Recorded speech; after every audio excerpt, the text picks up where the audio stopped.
Friends, Siragadikka ஆசை serial ப்ரோமோல என்ன நடக்குதுன்னு பார்க்கலாம் வாங்க. சேனலை சப்ஸ்கிரைப் பண்ணிக்கோங்க, மறக்காம பெல் ஐகானையும் கிளிக் பண்ணிக்கோங்க.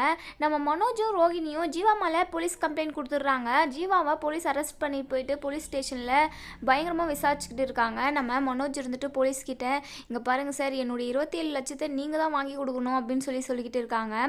நம்ம போலீஸ் இருந்துட்டு, சரி நான் பார்த்துக்கிறேன் அப்படின்னு சொல்கிறாங்க. நம்ம ஜீவாவை விசாரிச்சுக்கிட்டு இருக்காங்க. ஜீவா இருந்துட்டு என்னாலலாம் கொடுக்கவே முடியாது அப்படின்ற மாதிரி பேசிக்கிட்டு இருக்காங்க. ஒரு 2-3 போலீஸ், அதாவது லேடிஸ் போலீஸை வச்சு ஜீவாவை பழுக்க அடி கொடுக்குறாங்க.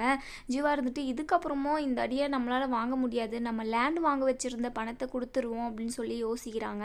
அப்போ தான் இன்னொரு சைடு நம்ம மீனாவும் முத்துவும் போலீஸ் ஸ்டேஷன் வராங்க. எதுக்காகன்னு பார்த்தீங்கன்னா, மீனாவோட வண்டியை போலீஸ் தூக்கிட்டு வந்திருக்காங்க. நோ பார்க்கிங்கில் வண்டி நிறுத்ததுனால 2 பேருமே வந்து போலீஸ்கிட்ட வராங்க. அப்போ தான் நம்ம மனோஜும் ரோகிணியும் நம்ம முத்து பார்க்குறாரு. அதே மாதிரி ஜீவாவையும் பார்க்குறாங்க. இந்த பொண்ணு நம்ம காரில் தான் சவாரி பண்ணிச்சு அப்படின்னு சொல்லி யோசிக்கிறாங்க. அதுக்கப்புறம் தான் மனோஜ் வந்து முத்துக்கிட்ட நடந்த உண்மை எல்லாத்தையுமே சொல்கிறாங்க. அதுக்கப்புறம் முத்து இருந்துட்டு, சார் இந்த பொண்ணை விடாதீங்க சார், என் அப்பா கஷ்டப்பட்டு உழைச்சி சம்பாதிச்ச பணத்தை என் அண்ணன் ஓடுகாலிக்கிட்ட இருந்து ஏமாற்றி பிடுங்கிட்டு போயிட்டா, இவளை சும்மா விடாதீங்க அப்படின்னு சொல்லிக்கிட்டு இருக்காங்க. போலீஸ் இருந்துட்டு, அதெல்லாம் நாங்கள் பார்த்துக்குறோம் அப்படின்னு சொல்கிறாங்க. நம்ம ஜீவாவும் அடி தாங்க முடியாமல், சார் நான் பணத்தை கொடுத்துட்றேன் அப்படின்னு சொல்கிறாங்க. சரி எங்கே வச்சிருக்க பணத்தெல்லாம் அப்படின்னு சொல்லி கேட்குறாங்க. அதுக்கப்புறம் நம்ம ஜீவா இருந்துட்டு 27 லட்சத்தையும் போலீஸ்கிட்ட ஒப்படைச்சிடுறாங்க. போலீஸ் இருந்துட்டு அவங்களுக்கான கமிஷனை 1 லட்சத்தை எடுத்துட்டு 26 லட்சமாக மனோஜ் கிட்ட கொடுக்குறாங்க.